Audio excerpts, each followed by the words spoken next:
YouTube, with the release of the Spellbook of Knowledge, we now have another draw engine. And you already know, I was thinking, I like to strategize, I like to, come up with deck ideas. I like that part of the Duel Links and Yu-Gi-Oh! In general, sometimes even more than just playing, because coming up with the creativity, coming up with deck ideas, coming up with figuring out the meta and all that good stuff, I enjoy that sometimes even more than just playing. And I was thinking like, what deck can really use the spellbook engine? Which decks don't really use their normal summon? And lots of people came up with Dark Magician spellbooks, but no one really came up with, I'm gonna take that, you already know, no one came up with Mayosenju spellbooks. And the thing is, the synergy is amazing. The thing is that it really fixes basically every issue Mayosenju's had. And yeah, the downside, of course, is that it does take up your normal summon, but the thing is, Mayosenjus a lot of the time don't really need their normal summon, as they are the pendulum deck. So that's an amazing thing. Yeah, I would say it really helps a lot with the consistency, and I would definitely say it does feel a lot like when we got Star Seraphs for Dark Lords. It does feel like the engine makes the deck 10 times better, because it does really boost the consistency. Because the thing is, they have 3 off starters, the channelings, and now we can just draw into it, thin out the deck, and yeah, we can use our best card really much more effectively. And I would definitely say this is the optimal way to play the deck. We went 12-2, and not the best win streak, but also I would say a great win streak to see for myself how consistent the deck is. I only played with 2 channeling, and it was still amazing. So you already know how it is with 3. So this is the deck. Now, yeah, like I was saying, I do feel like this deck has a lot of power. We all know this deck has a lot of power. I feel like it seems the same with Super Heavy Samurais. The deck has a lot of power, but it's kinda hard to utilize it. The thing is, Super Heavy Samurais do have consistency, but the thing with Mayosenjus is that they lacked consistency, because channeling is literally what makes the deck, it is your +1, especially with dieback, So the thing is, now with this, as you will see in the dual replay, Spellbook Magician of Prophecy searches your knowledge or your secrets, and then knowledge, and then you draw 2 cards. You do use your normal summon, but then you draw 2 cards. It's literally a pot of greed. Can you imagine that? Do you know how good that is? Just let it sink in. Do you realize how good just power, just pot of greed in the deck is? And it's not even just pot of greed, it's literally a better pot of greed, because you also thin out the deck a lot, so you have better chances of seeing your channeling. You don't only just draw 2, but you also have much better chances of seeing your Orochi channeling. So yeah, this is the deck that I went for. I do like 1 OEM because it's searchable with channeling, so you have much better chances of seeing your control cards. And then the regular 3 Heat Out, 3 dieback, pretty standard. I like 2 L's. I don't usually take L. Not just kidding. The thing is, L is so amazing because it can enable you a lot of OTK plays, because the opponent can target your other big Mayosenjus, so that's amazing. I like running 1 R for the ratios. You also have now we have 3 Hitat, 1 Shinshu R, which is 4, and 6 with channeling the high scales, So that's amazing. And like I said, we have the Spellbook engine with 1 knowledge and 1 secrets, and the rest is hand traps. I do like 1 Izna I do feel like we only need one because we have an amazing draw engine, so we don't need necessarily more. So yeah, I like the skill New Silvio. I think it's the optimal skill to play because it enables you to have 4 channelings, you know, that's fucking amazing. And the extra deck, we don't really need it. We only utilized Malevolent Sin once, and that's basically it. You know, most of the times you don't really use the extra deck because you're kind of limited. We could be playing rank 10 exceeds now that we got them, but you're limited with all of their pendulum effects that you can only special summon Mayosenjus or Yosenjus for the rest of the turn, so you can't really utilize the extra deck as much. But yeah, that's it. Now it is time to duel. I would also like to remind you, if you're new to the channel, of course, do consider subscribing because it does really help a lot to keep making these videos. Literally, I'm only fueled by my willpower at this point. It is fun to make these videos, but the thing is, it is kind of tough as well because, you know, when you have so little time left in your day, it's kind of hard to you know, make the videos because it definitely does take a lot of time, and I'm not getting paid at all or, you know, rewarded by any means. So yeah, at least, you know, consider subscribing because it does help to keep going. So the thing is now, at least the thing is, we don't have spellbooks here, but the thing is, we don't necessarily need the spellbook engine here. The thing is, if you open it, it's okay, it's great. If you don't open it, it's still great because the deck functions with the channeling. We have 5 cards which we want to do, which we want to open, you know, channeling or 2 blue boys, the blue dudes, or the secrets. The only bad thing that could happen is if you open Spellbook of Knowledge without any of those other cards, any other spellbooks. That is a brick that can happen, but I would say it doesn't happen as much, so you shouldn't worry about it. The thing is, he does have a Cosmic, which is kind of tough for us, but the good thing is we have Hitat still, which can become a high scale. We can Pendulum Summon, and the thing is, now he's at the range for the dieback. And now, with Treacherous, he can target the dieback because he can only target the Yosenju Shinshu L, and now we can go in for lethal. And as you can see, we OTK Odd Eyes, which is a top tier deck, at least according to the tier list.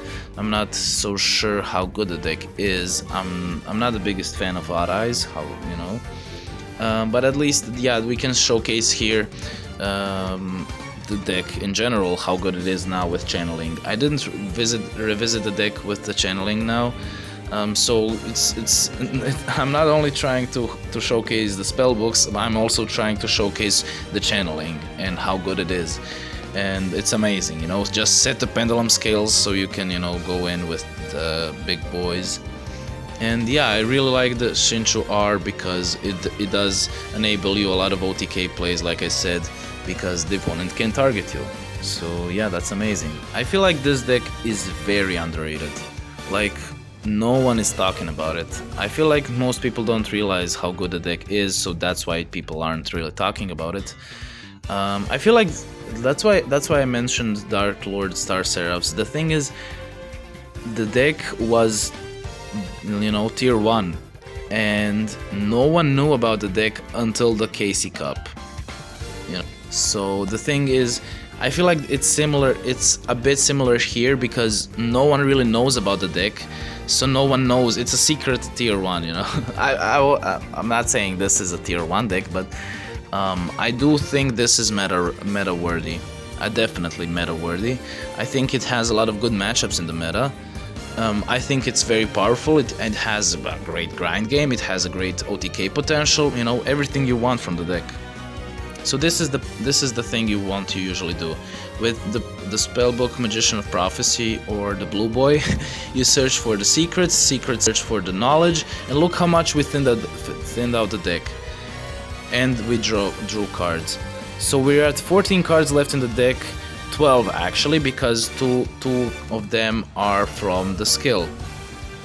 You know, we got 2 cards from the skill, so we actually, you know, we thinned out the deck so much. We're at 12 cards already. at the beginning of the duel, first turn, you know. See, this is the thing. Now we have so good chances of seeing our channelings, which is the best card in the deck, you know. We don't need to activate it, of course, turn 1 if we don't have dieback, so we can bounce the scales. With Heatout we can only bounce 1 scale, and the thing is they get destroyed in the end phase, so we don't really need to do it. Now the good thing is he literally just gives us the skill, so now we can survive with White Princess. We could have activated it earlier, but I wanted to get our skill. We also draw into 1 channeling, so we have 3 channelings effectively.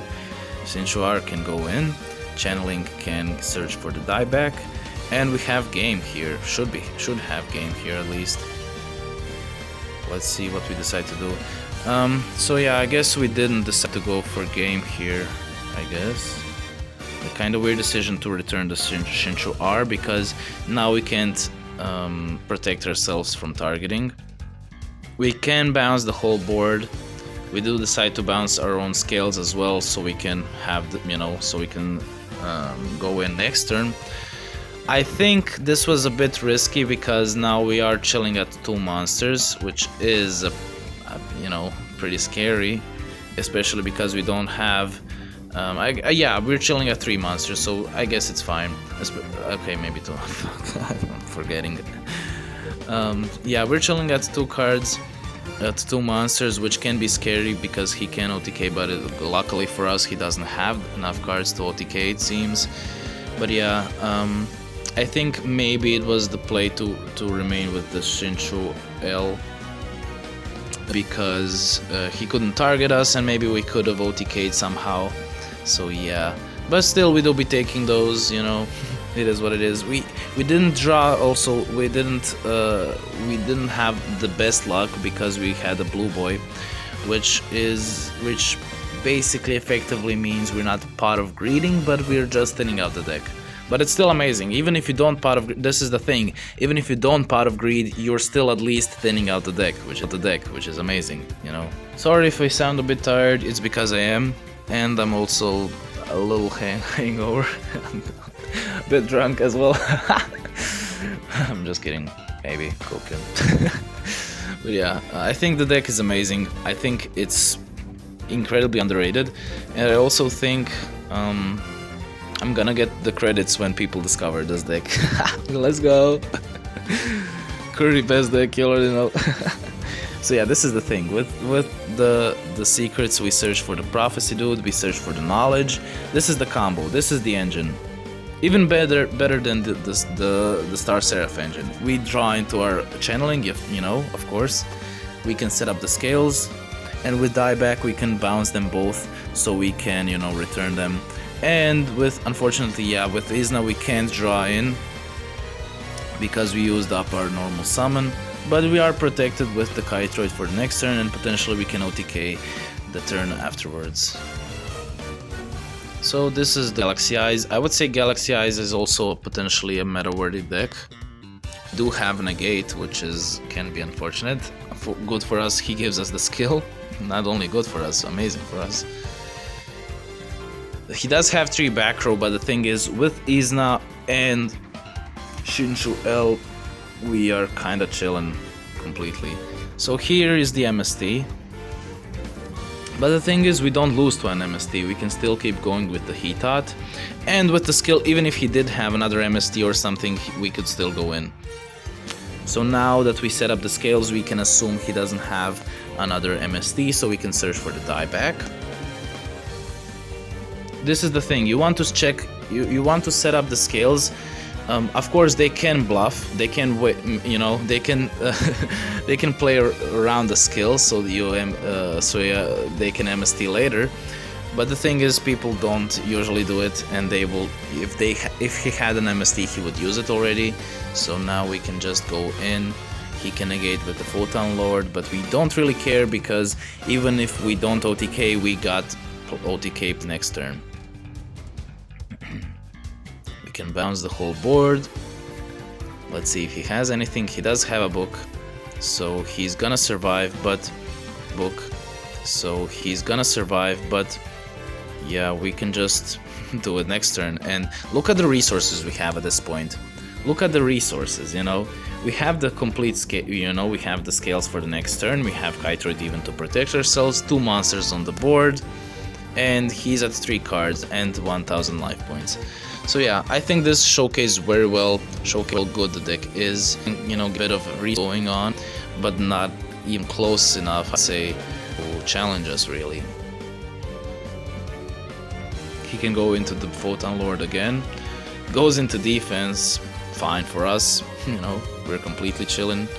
So here's where we use the Malevolent Sin, so we can, you know, get rid of the dude. Otherwise, you don't even need the Malevolent Sin. Don't worry if you don't have it. I think your priority should be getting 3 die back, getting the Spellbook engine, and getting the channelings. So yeah, you don't have to worry about the extra deck. It's literally, you know, it's literally just, it is what it is. It's just here chilling. So yeah. Okay, he can negate, destroy, even better for us, clear our board. And we can summon the dieback again and OTK. And yeah, that's GG's. As you can see, MAYOSENBOOKS best deck. Let's go. Let's go. Alejandro. Alejandro. Alejandro. Okay. Most people don't know the song, so I'm kind of cringe, but okay.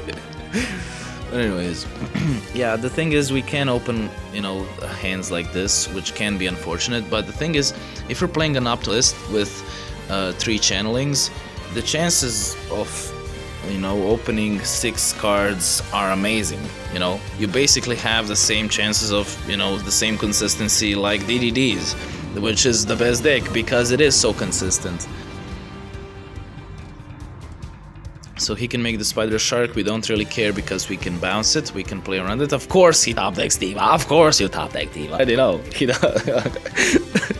doesn't open it, of course he top decks Diva with 3 back row, it is what it is. Water players, classic. He does give us the skill, which is amazing. We can return the OEM.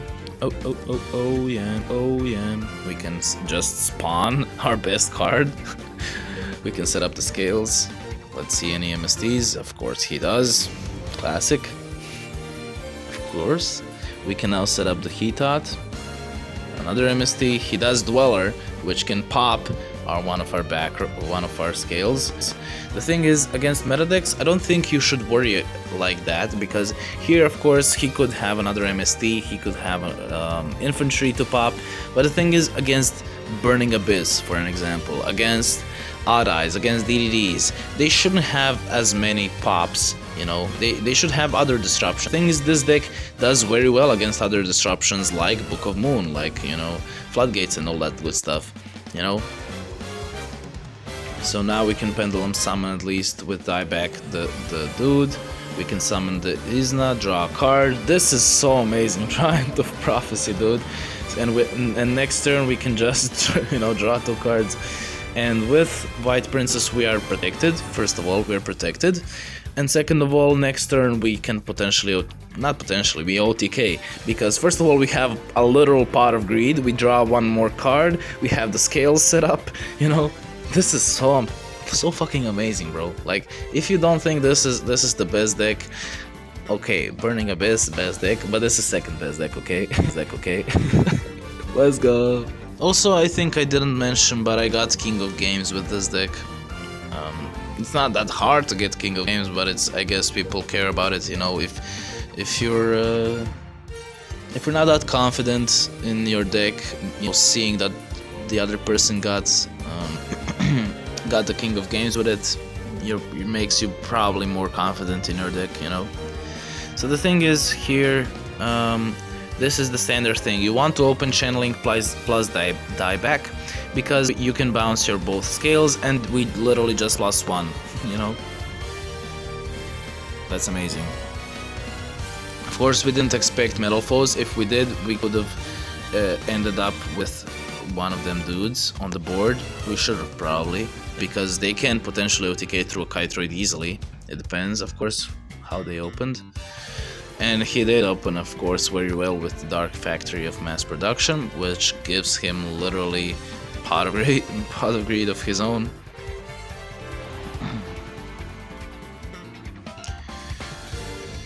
Okay, he can go in. Let's see.